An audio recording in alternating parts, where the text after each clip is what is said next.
Segunda-feira é dia da Sala de Emprego, que hoje vai chamar a sua atenção sobre como é importante falar bem o português. Os erros de português são os mais comuns nas entrevistas de emprego e prejudicam muitos candidatos, não é não, Verusca? Olá, gente. Olha, prejudica e muito. Olha, só para dar um exemplo, de cada 10 candidatos a uma vaga de estágio, 4 são desclassificados porque não dominam o português. Nós acompanhamos uma seleção. Estes profissionais estão disputando uma vaga para vendedor numa loja de celular. E no processo de seleção, tiveram que encarar uma prova de português. A prova tem questões de múltipla escolha e questões abertas sobre concordância, regência, ortografia. Com G ou com J, giló, tigela e triagem. Se ele não teve uma base sólida o suficiente para que ele se expresse bem, provavelmente ele não vai conseguir desenvolver bem o seu trabalho. As empresas estão mais exigentes. O coordenador do Núcleo Brasileiro de Estágios conta que no passado o teste de português era exigido apenas dos candidatos que iam trabalhar direto com o público, como os atendentes de call center. Hoje, engenharias, tecnologia da informação, atualmente todos os cursos exigem um bom português. Intenção. Gentileza. Ouviu? O teste é esse mesmo, um ditado como aqueles do tempo da escola. São 30 palavrinhas. E quem aqui quiser conquistar uma vaga de estágio não pode errar mais que 7. Lorena teve dúvidas. Disciplinado. Qual era a dúvida? O SC. Em vez de... Só S ou só C? Samuel passou aperto. Foi imensurável e indecisão, porque eu não tenho tanta certeza se o SS pode ser ele ou só o S. Português a gente fala, né, mas tem a dúvida na escrita. Hora da correção. Encontramos também refúgio, com gel no final, G-E-L. Sensação, com S e C cedilha juntos. Sigilo, com J. Em média, 40% dos candidatos a estágio no Brasil atualmente são desclassificados porque não dominam o português. A Fabiana Nakazone é especialista em recrutamento e seleção e está hoje aqui na Sala de Emprego. E nós separamos, com a ajuda da Fabiana, os erros mais comuns cometidos durante uma seleção de emprego. Vamos dar uma olhada? Olha, tomara que eu seja o candidato. Aí não, né, gente? O correto é tomara que eu seja o candidato. Outro erro. Vamos estar fazendo a atividade. O correto é faremos a atividade. Fabiana, é o que a gente chama de gerundismo, né? É muito comum? É muito comum esse gerundismo. Isso acontece principalmente por telefone. A gente ouve isso muito por telefone, mas isso é muito comum. Agora, outra frase que a gente até já tinha mostrado é vamos estar fazendo atividade, a gente já falou que é o gerundismo, e meu ex-chefe pediu para mim liderar, né? Uhum. O correto é para eu liderar. Depois, antes de verbo, sempre vem eu e não mim, né? É que a gente costumava dizer na escola que é índio, né? Agora, quem são essas pessoas que erram? São mais jovens, mais velhos? E qual a escolaridade? Na verdade, são pessoas de todos os tipos, né? Não tem escolaridade, não tem mais velho, mais jovem, são pessoas de todos os tipos que cometem esses erros.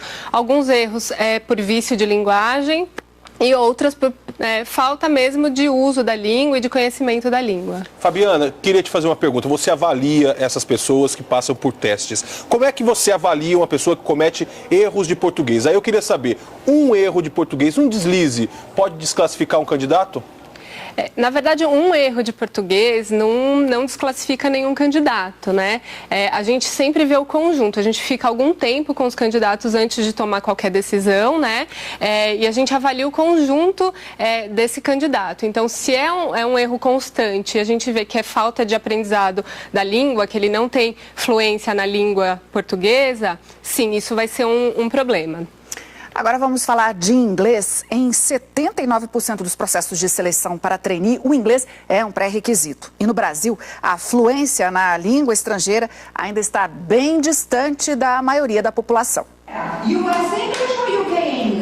Nas primeiras aulas, a turma se esforça para entender o que a professora diz. Quem está começando tem um pouquinho de dificuldade, porque ela já começa falando inglês e o pessoal fica meio perdido. A maioria dos brasileiros não fala inglês. Uma pesquisa sobre a fluência na língua revelou que no ano passado o Brasil ocupava o 38º lugar numa lista de 60 países e estava na categoria de proficiência baixa em inglês, ficando atrás de países como Argentina, Uruguai e Costa Rica. O custo pode ser muito caro, tipo R$100 para cima. É mais para pessoas de classe média alta mesmo, assim. Hoje já não é bem assim. Existem vários cursos baratos em todo o Brasil e alguns até de graça.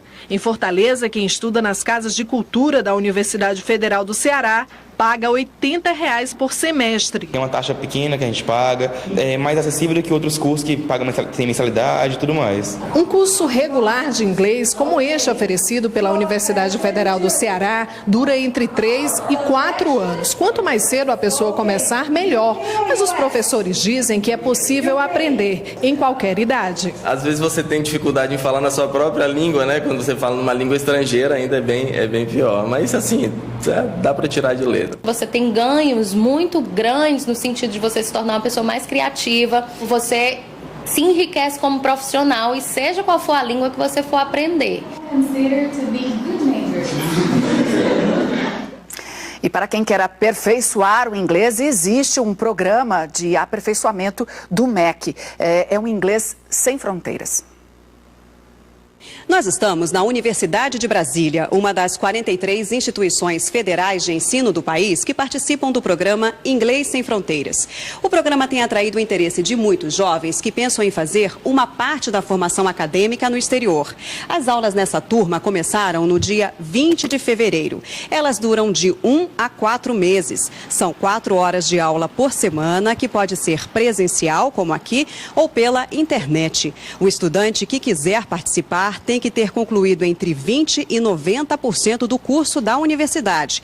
Ou seja, não pode ser nem calouro, nem formando. As vagas vão ser distribuídas para todas as áreas, mas os estudantes das exatas têm prioridade porque elas estão ligadas ao programa Ciências Sem Fronteiras. É exatamente o perfil do Marco Aurélio, que é aluno de Engenharia Elétrica aqui na UNB, né, Marco Aurélio? Quer estudar onde? No Canadá. E teu nível de inglês já é bom, mas você acha que precisa melhorar? É bom, mas a universidade que eu estou pretendendo exige um nível maior.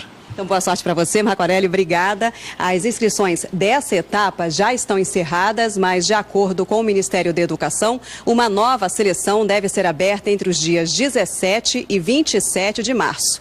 Na nossa página na internet você encontra todas as informações. Olha, Fabiana, eu acredito que uma dúvida que muita gente tem é como escolher o melhor curso de inglês?